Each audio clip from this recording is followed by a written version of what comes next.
Everyone has a crypto horror story. Travis lost 55 Bitcoin. I was this close to giving away a ton of crypto more than once. And crypto Twitter is rife with horror stories of people losing their crypto, both from their own decisions and from theft.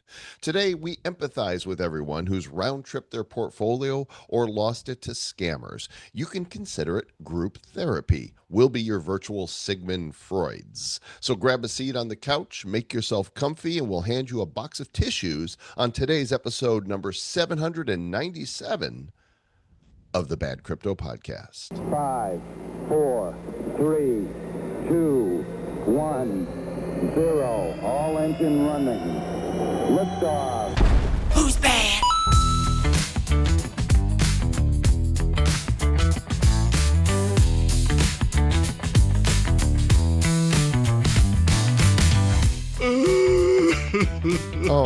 There. What's the matter, Sir Lord Travis? I could have sold it at the high, and I did it again. Wrecking myself. Oh my goodness, yes. Who hasn't round tripped their crypto? Unless you're new to this, right? If you're new to crypto, welcome to the roller coaster, not of love, but of D's nuts. Because Roller coaster of love. D's nuts. It's the Bad Crypto Podcast, the show for the crypto curious and the crypto serious. We took a week off there over the Thanksgiving holiday, and I was away on a short vacation. And now back, me in Puerto Rico, you in Dubai. Yes. And I'll be back for the Christmas and the New Year celebration, and I'll be glad for that. So, as always, let's start with CoinGecko. And CoinGecko, just fucking go and type it in, CoinGecko, and go and see what it is. Like, you're going to listen to us, we're going to say, oh, the price is doot-de-doot. And guess what? When you listen to this, it's no longer doot-de-doot. It's something else. It's doot-de-derp. Derpity-der. Yeah, Right. I can't. How many times have we done news that said Bitcoin it's rallying, it's at 96,000, and the episode comes out the next morning and it's dumped $6,000 and and it's Like gone. We should be good about doing it and then posting it, but it's always, we'll post it. We'll get there. Well, anyway, glad that you guys are here, and I was thinking about how many people have round tripped their crypto and how many people have lost their crypto, and there's a great account that I'm going to share with you on X if you're not already following it in just a moment. But I thought, it's always best to make our confessions first, like what happened to us. And I know you've told the story multiple times on this show, but some people haven't heard it yet, and just kind of summarize your biggest horror story that doesn't keep you up at night anymore, but probably did for a little bit. Yeah, I mean, so back in, I think it was July 2010, I saw that original Slashdot article where they were like, magical internet money. I was like, dude, this looks awesome. Because, I mean, at that point, I'm not a fan of the Fed, and so I install it. And over the next week or so, I don't know exactly when it happened because I just turned it on and started running it. And then I checked it 2 or 3 weeks later, and I'm like, oh, I mined a block of Bitcoin. I have 50 Bitcoin. And then also I had found that Gavin Andreessen had a faucet, and I went and clicked on one of the faucets. You could literally go once, if I recall correctly, like once every 12 hours or once every 24 hours, you could go and click and get 5 Bitcoin for free. And could you imagine if I had done that just every day and just saved it and hodled and just like, dude, like, how'd you get rich? Well, basically, I went to a website every day and I clicked it. Right. Oh my God, you're so genius. But I'm not. I'm the opposite because my computer crashed because, the mining of the crypto, my fan went out, my motherboard melted, and then I had never backed up my Bitcoin key phrases because literally it's like, oh, install it, here it is, do this, and I didn't understand any of it at the time. I was just trying to figure it out and didn't back them up. And that was that. So there's a lonely wallet with 55 Bitcoin in it that will probably be quantum hacked someday. Maybe. Most likely. Maybe it's sitting in a dump in Kansas City somewhere, right? No, it's technically sitting on the blockchain, Joel. Oh, right. That's how it works. there was a time during NFT season, I want to say 2021 or maybe into 2022, where I did not check where I was sending for a wallet. I clicked on a phishing site. It was for the Supreme Kongs. I clicked on a phishing link, and all of a sudden in my ledger, I see on my MetaMask something like 45 requests.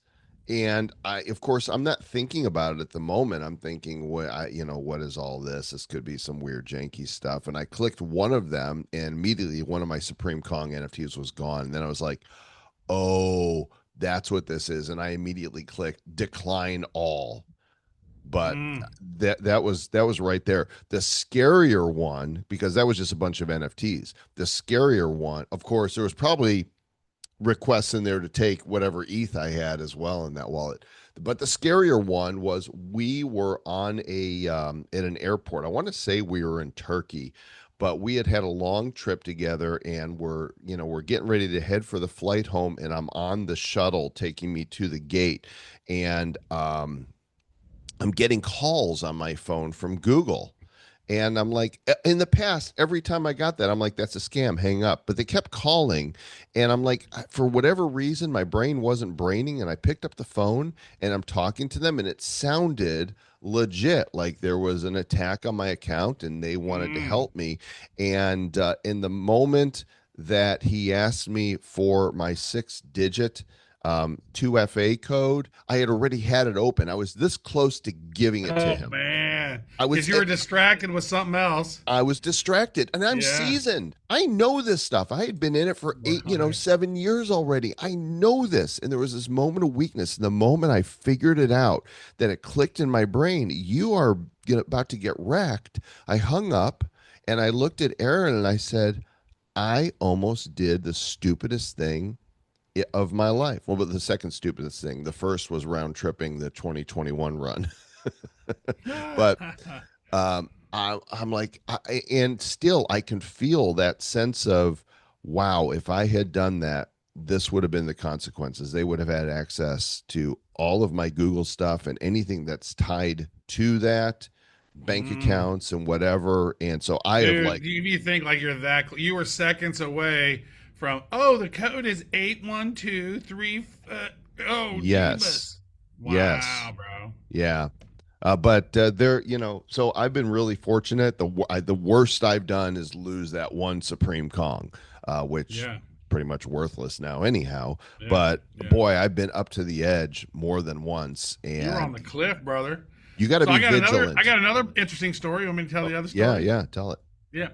So, remember when Blur came out to NFT marketplace? Oh yeah. Like, Blur was really good. So Blur was creating an L1 blockchain called Blast. And Blast was supposed to be really awesome. And so I had done research and I was like, oh yeah, dude, if the people who launched Blur, they're launching Blast, that's probably going to go off. And this was February 2024. Right? This wasn't that long ago. No. And so I'm on Dex Tools and Dex Screener. It's advertising for the Blast L1. It was the pre-launch. It was getting ready to be launched. And so basically, long story short, is you would send ETH, then you would get a comparable amount of Blast tokens that would to be released later. Well, that was all, dude. It was an elaborate scam that was being advertised on Dex Screener and Dex Tools simultaneously. It was a honeypot. You can put your ETH in, you couldn't get your ETH out, and I lost about 10 ETH that fateful day. Ow. And it pissed me off, but what it did was it really inspired me to go out and find some of the best financial analysts possible to go look and see. I wanted to find all the best real projects in RWAs, in AI, all the narratives that we're paying attention to. And so I hired 5 people off of Upwork. 2 of them, fired them immediately, got rid of them. They were not good. One guy, he was a really good AI dude, still working with him. He's building out the AI for coin research.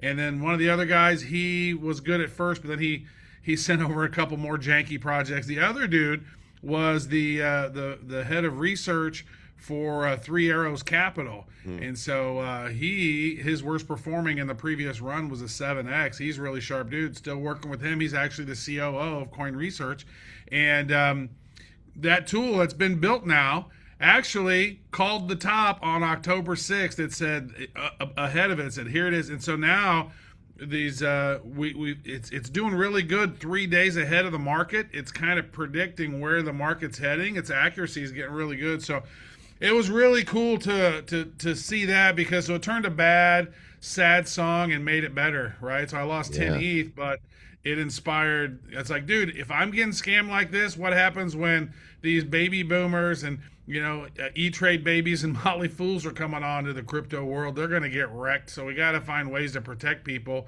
And that's really what Bad Crypto's always been about, right? It's like, how do we educate people along the way? Because we're not great at it. We haven't. I mean, and I always say this is that, when you're getting involved in crypto, I call them a coiner level 0. And then Satoshi Nakamoto's a coiner level 9. There's not too many coiner level 9s, not many at all, right? Maybe Nick Szabo and a few others, but there's not very many 8s or 7s, very few 6s. But those coiner levels 0, 1s, and 2s, those are the people who are getting into crypto, trying to get their feet wet. But then the 3s, 4s, and 5s, they're still getting wrecked too. Yep. Like I had a friend of mine just this morning message me. I met this person at a crypto event not long ago, and she was like, "Hey, I think my trust wallet has just been drained for $80,000." Oh my gosh! And I was How did like, it "Wow, happen? have you checked Etherscan?" She doesn't know. Doesn't know. Hadn't figured out why, because she didn't click on any links. And then I was reading some of the other stuff on X. There's been some issues or something with Trust Wallet going down. Like, I don't know, but the money's not in hers. It's in some other wallet. That's crazy. I'll tell you what. Well, there's a lot of money. There's a website that not a website, a X account that I've been following for years that helps in commiseration for those of us who have lost. There are some positive stories, some wins on there, but the account is called CoinFessions, at CoinFessions on X. There's no coin for it. There's no Discord. Basically, you submit whatever your confession is, and they post them, anonymously. Look at this one here. I literally wanked off to my portfolio. Yeah, not today you didn't. Maybe. So, this just goes maybe before on. Melania token came out. Right. This just goes on, and some of them they actually create, these shareable. Oh man, well hold on. What was that one? I just sold 3 Bored Apes for point something. What was that? Was it a little higher up? I sold 3 Bored Apes for 6. Oh man, reinvested. Yeah. So this guy, Bored Ape was still going up, right? Because they probably minted That was him on the early. That had to be the early days. 0.05, sold him for Wow. 0.6, invested in Zed Run, which is in the tank. I was going to propose to my girl next year. Thought I'd be smart and double my wedding savings in Barrett chain farming with POL yield. Now with the year ending and the charts bleeding, I really don't know what to do. Propose to her anyway. Well, I would say this. McDonald's is hiring. Did you see that billboard? Hey, crypto bros, we're accepting applications. Oh, this one's sad. Read this one, Trev. I was up 500K. I got a Discord job that had stupid me download software and then gave them access, got drained, lost dad to cancer around the same time, alone in the world, but I guess I can come back up. Well, that was an emotional roller coaster, but at the end, he's still pretty optimistic, so good on him or her or whoever. I am in crypto since 2016. That's just before me. And I finally breached the magical 1 million mark in 2024. Fast forward to now, I've lost it all trying to front run alt season several times. It's such a common story. It's, human nature, it goes up and we keep thinking it's going to go up more. And taking profits on the way up is so essential just in case. Yeah. Yeah. It's that whole round tripping the crypto thing is such an interesting, sad story, And because, and actually this was Mike Seltzer who said this. He goes, look, because I made all this money. Like, why? What do I have to lose by pulling it out? I have only upside to lose. If it goes down, what do I lose? Like, oh my God, I lose all those gains. And so we get caught up in the casinoification of crypto and our gains, and we're like, oh man, it's not like 2017 or 2020 anymore. 2000 in those cycles where you get on something and then it has a good narrative and that thing could just 100x. Now what it is, it's the same sort of there's not a lot of new liquidity coming into crypto. What happens is it's just moved from one thing over to another one. It's trying to find.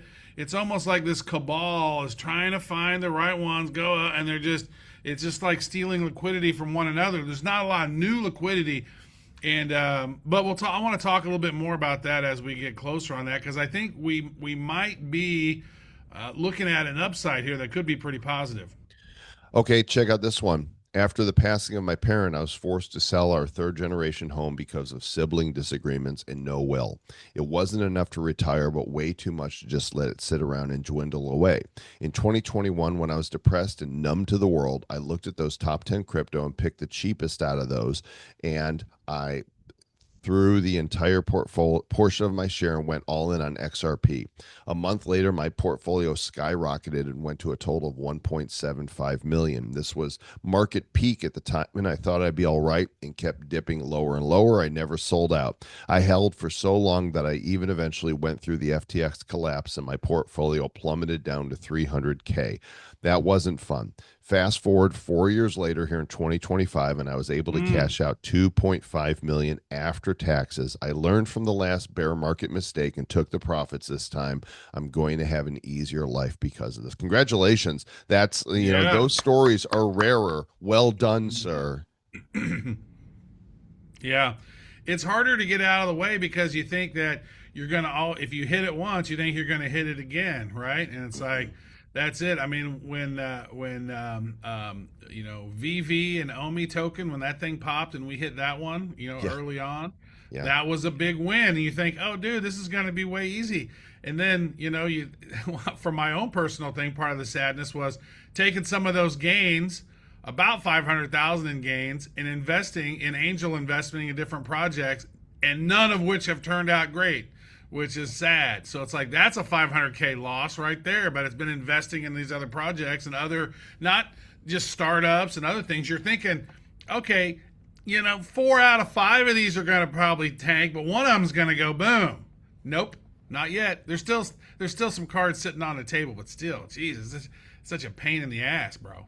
Who can identify with this? Been here since the start of 2017. Out of all the bull runs, 2025 has been the worst. Everything is still net down 90%. Some even actually went to zero. Any new project that launches instantly nukes to nothing. Quote, retail is coming. I've thought about this many times, Trav. If when we started the show in 2017, just would have bought a bunch of Bitcoin and nothing else, no altcoins, no nothing, it would have been game over right there. Mm-hmm. Even today, if you had ridden up and then sold now, it would have been game over. And you could have taken $100,000, bought it in Bitcoin at $2,000, get 50 Bitcoin, just sit on it forever, sit on it for a long time, and be sitting at a nice chunk of change. I'm really good at finding the bottom. I really am. Really? I am so good. That sounds kind of gay. Why are you gay? Why are you gay? I tell you, I just, after years of doing this, I kind of feel like this guy right here. Family is full of crypto people from 2011, 2013, and 2014. I'm the only one who's still poor. Oh, God. Woo. Yeah. That's so crazy. I've only ever lost money in crypto, it said. That sucks. Yeah. I've only ever lost money. One time, I just keep scrolling. I can't read it. I'm sorry, right here. Yeah. When I made $20,000 from Uniswap airdrop, I lost it all in about 3 months. Good job, Charlie Brown. Yeah. It's like the Pink Panther with the cloud over him, just raining on him. Right. This one here got laid off beginning of the month. thinking of starting my own business. My wife is losing it and I demands I go looking for a job. Got 6 figs in BTC she does not know. We are buying a car in 2 weeks, which I'll pay with some dust. She thinks we're ruined because it will drain our savings. Well, I mean, maybe you should tell her. I mean, Right. if you've got it there, why let your wife freak out? Say, hey, babe, I'm not exactly giving you the keys, but Yeah. yeah. I got So six that's figs good. in Bitcoin. It's not really that. I mean, what? You got 4 Bitcoin, 3 Bitcoin? I mean, Yeah. 6 figs in Three, four, Bitcoin. 5, 6, 7, 8, or 9, I suppose Yeah. would Yeah. would do it. At this point. Well, you could even have 10 Bitcoin and still not be a million yet. Right. But Right. so go How about check these one out. more? CoinFessions. There's a lot. Give one more. It's another good one here. Yeah, pick. There's a bunch of them on the screen. Which, by the way, if you're not watching us on the YouTubes, then you can't see the visuals. And not only do you not see us looking at X and reading these, but you don't see our incredibly handsome faces. For a couple of Yeah. old dudes, not too bad. We ate. Yeah, not bad. So what was that one that says nothing makes me happy anymore? That's nice. It's the very Oh, bottom there one. you go. All Was right, it read it. Q4 2024, 6 figures, 3 years of hard work finally paying off, great relationship with friends and family, dream of traveling, the world finally happening. Q4 2025, gradual painful decline to 4 figures, 5 figures in debt. Most of my friends and family disown me. Nothing makes me happy anymore. Life is very hard. Take profits. Take Wow. profits. That is really good advice. Yeah. And I'll tell you, I kind of take profit the whole way, man. I traveled the world already. You know what I mean? yeah, I was like, I've always seen something hit me in like probably 2010. And I saw somebody, there was some story that I saw. It was like, dude, 65 years old, retired. Him and his wife were going on a trip. And then next day he dies of a heart attack. Like he didn't get, like, there's no guarantee you're going to be able to go out and do shit. So I'm like, I've always been going out and doing stuff just like you have. I've been to 50 something countries now and 40 something states and and you're doing the same thing. You love to travel. And so it's like that's part of the benefit of this is that there may be not as many figures in the bank, but you know what? I got a lot of experiences and memories, and I have lived this life. If I were to die tomorrow, God forbid I would be like, dude, traveled the fucking world, brought smiles to people all over the world, had a great life, made people laugh, made people think, inspired people. Boom, done a lot. Like I mean, it's like it ain't about money. It isn't. It's about the people in your life and the experiences that you yeah, share. It really is. I believe that. I believe that. So I want to say this. I went to Binance Blockchain Week in Dubai this week, and I think that it was a really good, it was a really cool event. But I want to say I sat down and watched the Raw Paul session, and I think it's probably on YouTube if you guys want to go check it out.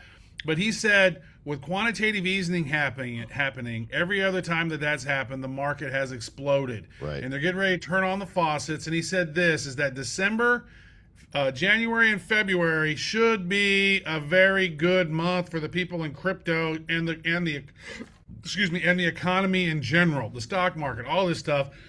And if not, that's going to be a harbinger of bad news. But it's like everything in his mind is like, no, this is going to be the time where we're looking at it. And January and February pops off, the 4-year cycle is over. The 4-year cycle is done as we know it. And so these next, December, January, and February, this is a really key time in crypto. Are we going to fall on the lines of the 4-year cycle? If so, October 6th was the high. If not, and we can start popping off because more money's they're printing more money, then they're going to try to add liquidity to the markets, and that maybe they're going to give a stimmy to $2,000 stimmy to everyone. They're going to print it. What that means though is the value of the dollar is going down because they're printing more and putting more in circulation. So everything will become more expensive. So it's a cat and mouse game, really. This has been my thesis is that we've not seen the euphoria stage in this bull run. And again, if we look at CoinGlass to see the 30 bull market tops, I think maybe one of them is hit out of the 30 right now. One, which it means we've not seen that phase. Everything is wind at our sails. We have a pro crypto president and administration. They're going to be they're going to be putting a new SEC chair in 2026 that is pro crypto, right? We've got the Bitcoin treasuries continue to grow. We've got government adoption. We've got Vanguard last week, Charles Schwab last week are now onboarding people into crypto. Bank of America said they're going to be recommending 2-3% of every client put into crypto. The wind is at our sails. And so I think it would take another black swan event for this not to take place in early 2026. I'm betting on it. I think a lot of people in crypto that are hodling patiently here are betting on it. And maybe we'll go more in depth about all of those reasons on next week's show. Trav, what do you think? I think that's a good topic that we pick apart each of these and point to. Here's why. Those top 30, those 30 CoinGlass deals, or all the reasons that the wind is at our sails right now, and go a little deeper on. So let's have a positive. We'll have a positive one, and this is episode number 797. Yeah. And so we're getting real close to the 800th one. And if you may have noticed, we are doing a little bit of shorter episodes here because nobody wants to hear us blather on. You guys don't have long attention spans anymore. Yeah, in fact, most of our listeners don't have long attention spans or long penises, and so that's why they don't. And they don't hold long. They're not long hodlers. All right, a little projection there on behalf of Sir Travis Wright. We appreciate you guys, though. Thanks for joining us. Always 5-star reviews are welcome. Share with a friend that Bad Crypto, now in our 9th year of broadcast. We're still around. We're still here, bitches. One of the longest running podcasts in the world, and the first ones to tell you to stay bad.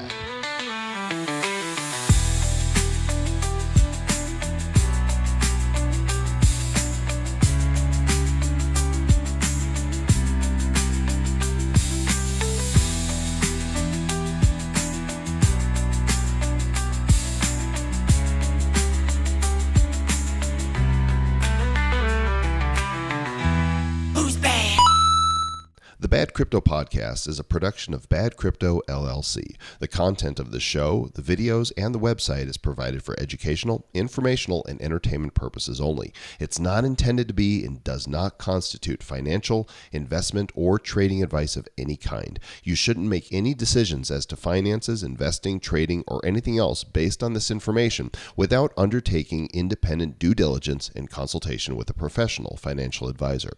Please understand that the trading of Bitcoins and alternative cryptocurrencies have potential risks involved. Anyone wishing to invest in any of the currencies or tokens mentioned on this podcast should first seek their own independent professional financial advisor.